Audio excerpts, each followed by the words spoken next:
Demək cavabımız nə olacaq uşaqlar burada? 2 və 5 belə bir cavabımız da yoxdur. Super.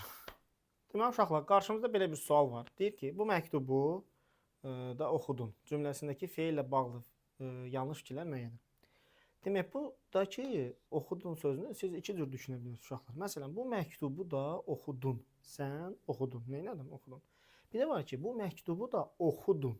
Yəni, oxumaqdan oxutmaq, onun da oldu şəxs şəkilcisi. Yəni, sən həm oxudun sözünü xəbər şəklində xəbər şəklində məlum növdə düşünə bilirsən və yaxud da icbar növdə düşünə bilirsən. Deyir ki, həm sadə, həm düzəltmə feil kimi düşünmək olar. Bu doğrudur. Səndən yanlış fikirlər istədiyi üçün bir getdi. Yalnız ikinci şəxsin təkinə aid etmək olar. Siz oxudun bu məktubu, eləmi? Və yaxud da sən oxudun. Biri ikinci şəxsin təkində olur, biri ikinci şəxsin cəmində. Bu da nədir? Yalnız ikinci şəxsin təkində. Bu da yanlış fikirdir, ikini götürəcəm. Feilin iki şəkli kimi düşünülə bilər. Bəli.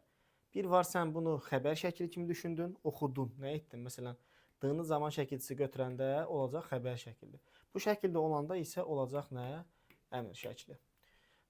Sonra, bu doğru fikirdir, səndən yanlış istəyir. Şəxs şəkilçili söz hesab etmək olar. Hər iki halda şəxs şəkilçili sözdür. Yəni, sən T-nı leksik götürsə un şəxsdir, D-nu zaman götürsən N şəxs şəkilçisidir. Yəni, hər iki halda şəxs şəkilçisi var. Yanlış fikir istədiyi üçün götürmürük. Bir qrammatik məna növünə aid edilə bilər. Xeyr, hər iki qrammatik məna. Yəni, həm icbar növ düşünə bilirsən, oxudun, T-nı orada icbar növ şəkilçisi və yaxud da ki, adi məlum növdə düşünmək olar. Bu da yanlış fikirdir. Demək, cavabımız nə olacaq uşaqlar burada? 2 və 5 belə bir cavabımız da yoxdur. Super. Yanlış fikir istəyirdi də. 2 və 5. Bir dəqiqə.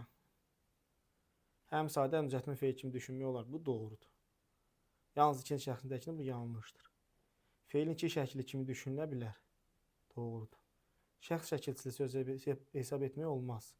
Olmaz deyir. Feilin bir qrammatik məna növünə aid edilə bilər. 2. 2, 4, 5. Cavab C variantı.